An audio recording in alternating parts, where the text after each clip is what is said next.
Hi, my name is Jen Wallison, and I'm the Vice Mayor of Menlo Park, California. Today is October 27th, 2022, and I'm going to be going over a presentation called Response from the California Department of Housing and Community Development, also known as HCD, to Menlo Park's draft housing element and the builder's remedy.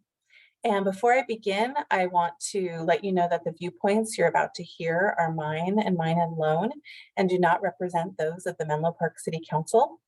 I also, the sources that I use are all from publicly available information. And at the end of the presentation, I list out where I got that information.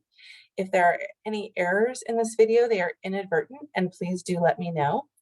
I also want to refer you to previous videos and presentations I've created about the housing element. So if this is your first time hearing of the housing element, or you're not particularly well versed in it, you might first want to check out my earlier videos. I have one called Menlo Park's Housing Element Draft Review from May 14th, and one called Menlo Park Spotlight on Menlo Park's Housing Element and Affordable Housing from September 2021, and those are available on my website at jenwallison.com/newsletters. Okay, so let's get started. So the overview of this presentation is going to start with an executive summary, or TLDR in Silicon Valley speak. I'm going to go over Cycle 6 housing element, which is the current cycle of the housing element that all the cities in California are currently working on from 2023 to 2031. What's going on with state accountability and enforcement, the builder's remedy, the status of Menlo Park's housing element, a letter that Menlo Park just received from HCD about our housing element, revisions that HCD has outlined that are necessary to our housing element in order to comply with state law, next steps, and then as I mentioned at the end of this presentation will be a list of sources. So in summary, cities can no longer treat the housing element as a performative exercise, which was pretty much done before this cycle. So as I say, the state means business with Cycle 6. There are serious consequences for cities that do not adopt a substantially compliant housing element by the deadline, which is January 31st, 2023, in a couple of months. And that's for Northern California. And that those substantial consequences include the builder's remedy, which we'll go over. So Menlo Park must make major revisions, which are outlined in a letter that we just received, in order to make our housing element substantially compliant. So you may be hearing a lot about housing elements this cycle, and you're wondering, I don't remember this being a big thing before. And that's true. The housing element has undergone quite a transformation in this Cycle 6. One of the big differences is that the number of units that each jurisdiction is being required to zone for and enable and site has increased dramatically. So in Cycle 5, which was our previous housing element cycle, Menlo Park was only required to site 655 housing units. And in this current cycle, Menlo Park, these are state requirements, is only now needs to cite 2,946 housing units. That's a 350% increase. Also in this housing element cycle, the state is really focusing on climate and equity goals. And how that translates is really where in the state the focus is on adding housing. So that puts communities that are high resource areas, much like Menlo Park, at the top of the list of places that need to add housing, mostly places that have added a lot of jobs and that have a lot of opportunity. There's also a huge emphasis on something called affirmatively furthering fair housing, which is a requirement to kind of undo the past patterns of segregation and to better integrate our communities. There's a lot more state laws also right now related to the housing element. The state legislature has been very busy over the last 5 years or so, tightening up a lot of the state laws related to housing, particularly AB 72, which has to do with compliance and enforcement. And finally, there's a lot more resources and staffing and people who are paying attention and dedicated to compliance and enforcement. And this comes both from HCD. They staffed up their housing accountability unit. The state attorney general has created something called the strike force, which is proactively going after cities who are, as they call them, bad actors. And also there's a lot more community organization around housing advocates, and there's local kind of watchdog teams paying attention to specific cities and reporting back to HCD and the Attorney General. So these are communications put out both by HCD and the Attorney General. So on the left is a announcement from HCD from October of last year. And in it says, a housing element is no longer a paper exercise. It's a contract with the state of housing commitments for 8 years, and the Housing Accountability Unit will hold jurisdictions to those commitments. The Attorney General has also, Rob Bonta, has been very outspoken about housing law and his intent to enforce those laws. When Woodside had their very public mountain lion decision, Rob Bonta was quick to tweet out, Woodside is claiming that its entire town is a mountain lion sanctuary to sidestep SB 9, not protect our wildlife. My message to them is simple: act in good faith, follow the law, do your part to increase housing. If you don't, we won't stand idly by. So there's been a very not subtle message sent to cities to take this housing element, Cycle 6, very seriously. And at the end of the day, if we fail, and I've mentioned this previously, if we fail to adopt a new substantially compliant housing element on schedule, that failure does not leave the status quo intact. Rather, the city forfeits its authority to rely on local zoning or the general plan as a basis for denying projects.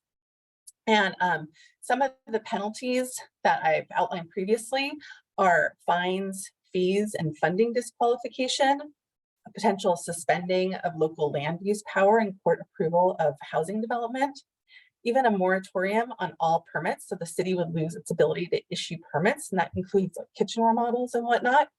And finally, what we're going to talk about right now, which is the builder's remedy. So what is the builder's remedy? The builder's remedy comes from the Housing Accountability Act, and here is the government code. And basically it says there's only 5 reasons that a city can deny or apply conditions that make a project infeasible for any project that is low income, basically. And how they define that are developments where 20% of the units are available to those with lower income households, or developments that are 100% moderate income. And so if either of those types of projects come through the city, there's only 5 ways a city can deny them. Reason 1 is if the city has already met or exceeded its housing unit state requirement, its RENA. And so if the beginning of the cycle, you can imagine build projects have not come forward yet to fill those almost 3,000 unit requirement by income category. So that's one reason. The second reason is if there'd be an adverse public health and safety. And a lot of cities have tried to kind of use this rule, and the threshold to meet that criteria is quite high. Third, that the denial is required to meet state or federal law. But as we're seeing, the state and federal law is really trying to incentivize housing. So it's unlikely that that would be the case. 4, that the development is proposed on land zoned agricultural or resource preservation, which does not apply to Menlo Park. And 5, that the project is inconsistent with both the zoning ordinance and the land use designation as specified in any general plan element. So typically, this is how the city is able to impose restrictions or deny projects, is by looking at our own general plan, our own zoning, and to make sure that projects are consistent with that. Now, the part I've highlighted here is that if we do not have a substantially compliant housing element, we cannot make that finding. So that's kind of the crux of the builder's remedy. So for those of you following this topic, there has been a lot of news coming out of Southern California in particular about the builder's remedy over the last couple of weeks. And this is because the Southern California housing element cycle is kind of going a couple months ahead of the Northern California housing element cycle. Their recent deadline was October 15th, and that actually was an extension that Southern California had. So since October 15th, there's a lot of activity happening with regards to the builder's remedy. And these are some of the articles and news stories about the builder's remedy. On the top left, I'll read from an NBC News story about Redondo Beach, California, where the spokesperson for Gavin Newsom said, under Gavin Newsom, the state has established a new baseline set in statute that local governments must plan for 2.5 million new units by 2030, 1 million of which must be affordable. This isn't just a goal, it's a legal requirement. And a new housing accountability unit now exists to hold local governments accountable to meeting these targets. Never before has the state required this kind of accountability from local governments.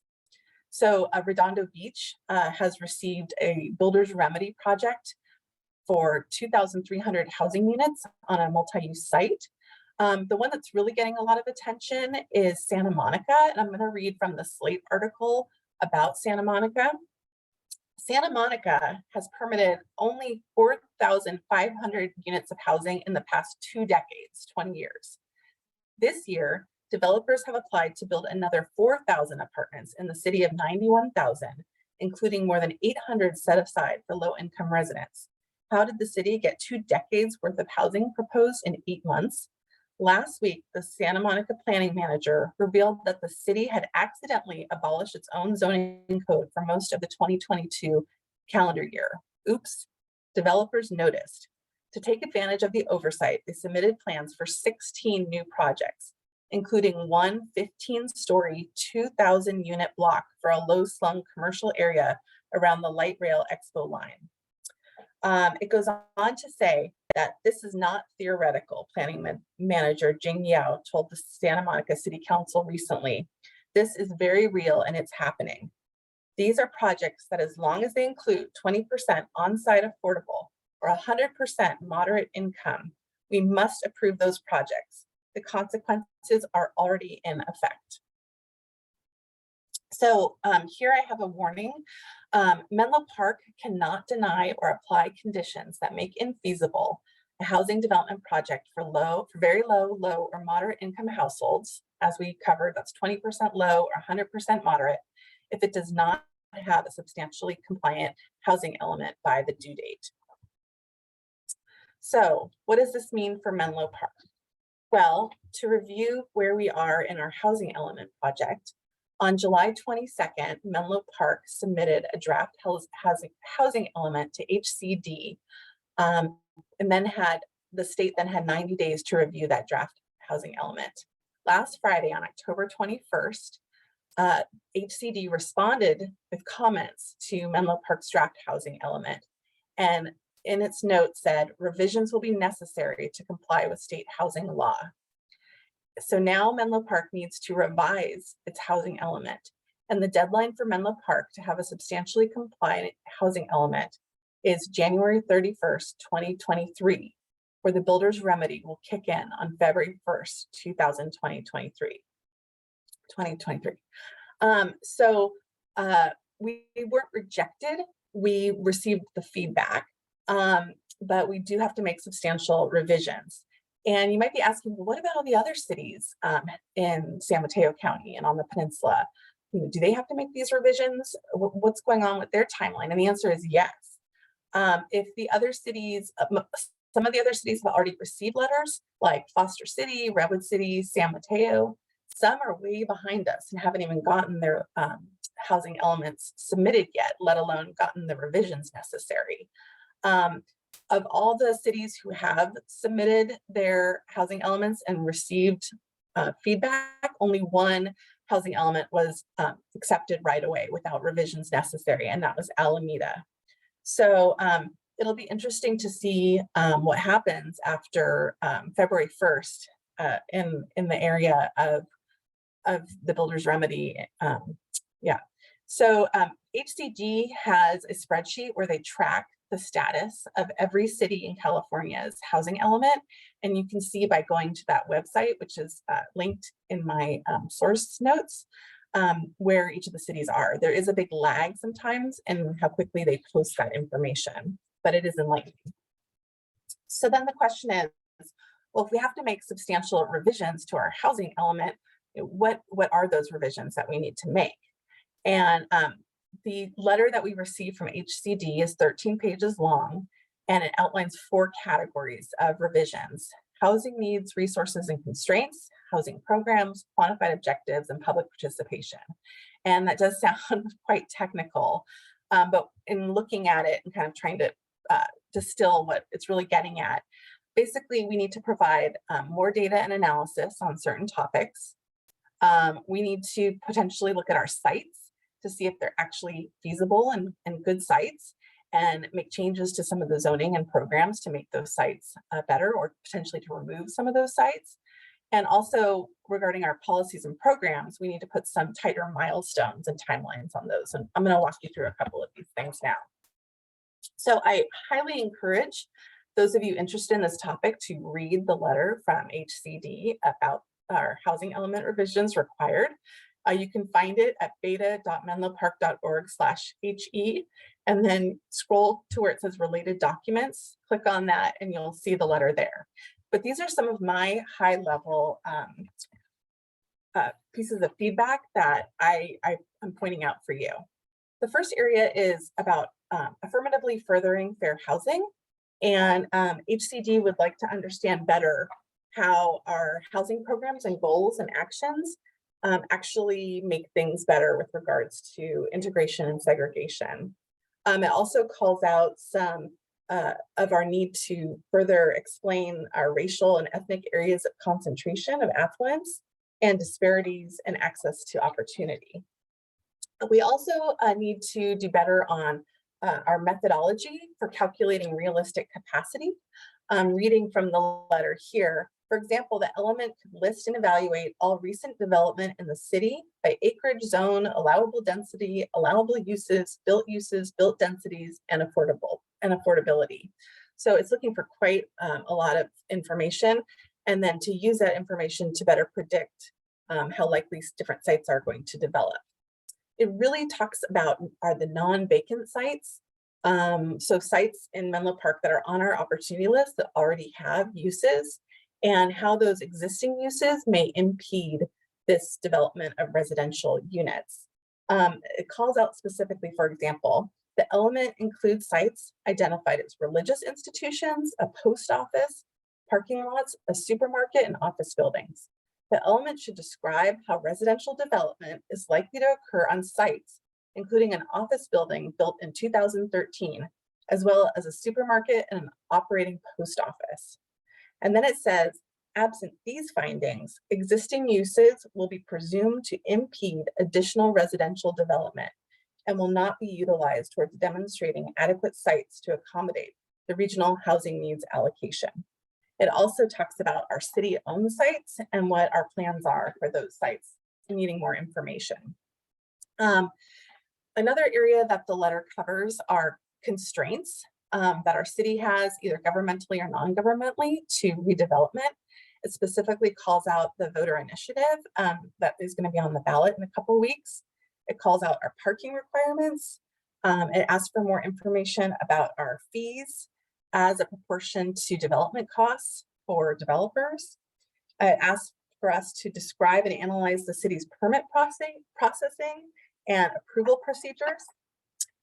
It also asks us to be more specific around our schedule of actions and our timeline for implementation.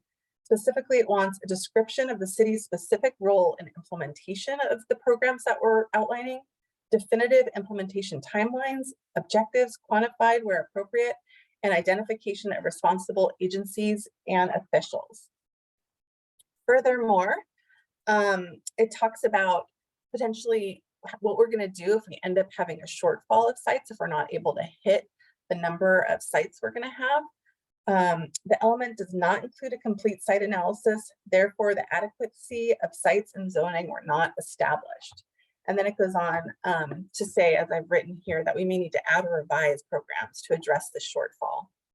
And finally, it talks about public participation And not just that we had public participation in the development of our housing element, but how specifically that public participation informed what we put in the housing element. So we have a lot of work to do before we can resubmit our housing element to HCD and get that compliance. So what are the next steps? Well, as I mentioned, the letter just came in a few days ago on October 21st. City staff is currently analyzing the letter and will be advising on next steps. There's a scheduled planning commission meeting to discuss on November 14th and likely an upcoming city council meeting on the topic. As I mentioned, the housing element must be substantially compliant on or before January 31st, or else the builder's remedy kicks in on February 1st. It's also important to note that HCD has up to 60 days to review that updated draft, and that there's no grace period, even when HCD is reviewing the housing element. So I want to say here that it's clear that no matter what, it's not a matter of if Menlo Park will be enabling new housing, but how and where we are. And that it's very serious that if Menlo Park does not have the substantially compliant housing element, the consequences are pretty severe, as we're seeing in some of these cities in Southern California.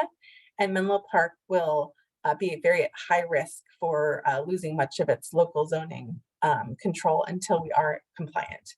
But as I always say, change is coming, change is hard, but with change is opportunity. So I hope you will continue to stay engaged, to be part of the process. As I mentioned, the city has a housing element website. You can go to beta.menlopark.org/housing element, or HE for short. You can also go to my website to see my previous newsletters and on this topic and videos. And then, as I always do, I like to show my work. So here are some of the sources that I used. And if you have any questions or concerns, please feel free to reach out to me. Thank you so much for watching and have a great day.